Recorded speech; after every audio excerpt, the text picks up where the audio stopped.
A day in my life as a tourism graduate nga naabot tog Thailand nga nahimong public teacher for today's video dahil hindi pa bumalik yung kurente mga kabebs dito. Hala, dito muna tayo mag-standby sa labas at manghilangot dahil araw-araw may kulangot ako dito. Ewan ko lang talaga kung ako lang nakaranas ito araw-araw na may kulangot. O sadyang hindi mo lang talaga nilinisan pagligo mo doon. Okay. And for today's video pala mga kabebs, wala kaming summer class at dahil nga dahil may interview lamang kami sa mga bata na galing sa iba't ibang school na gustong pumasok dito sa school namin. Ito dahil na-prepare na kaming lahat dahil isa akong interviewer dahil sa kindergarten. Ang purpose sa interview dito mga kabebs, kaya tinitest ng mga bata kung saan sila belong, sa normal class ba o special class. Ang special class dito mga kababes, no, kaya during the interview may kaalaman na yung bata sa English, yung pagsasalita na English kahit konti lang. Pero yung normal class mga kababes, wala talagang alam yung bata kahit what's your name, yung gano'n-gano'n. Kaya napunta sila doon sa normal class. I hope nakaintindi kayo. Charis.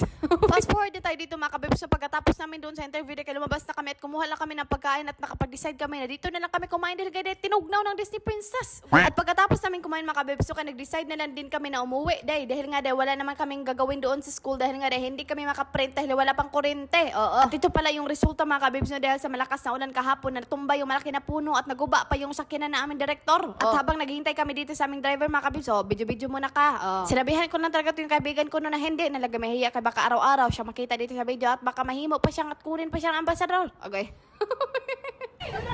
Hi, teacher! Bye-bye! And see you in my next mini vlog mga kabibs. Kapuna ka!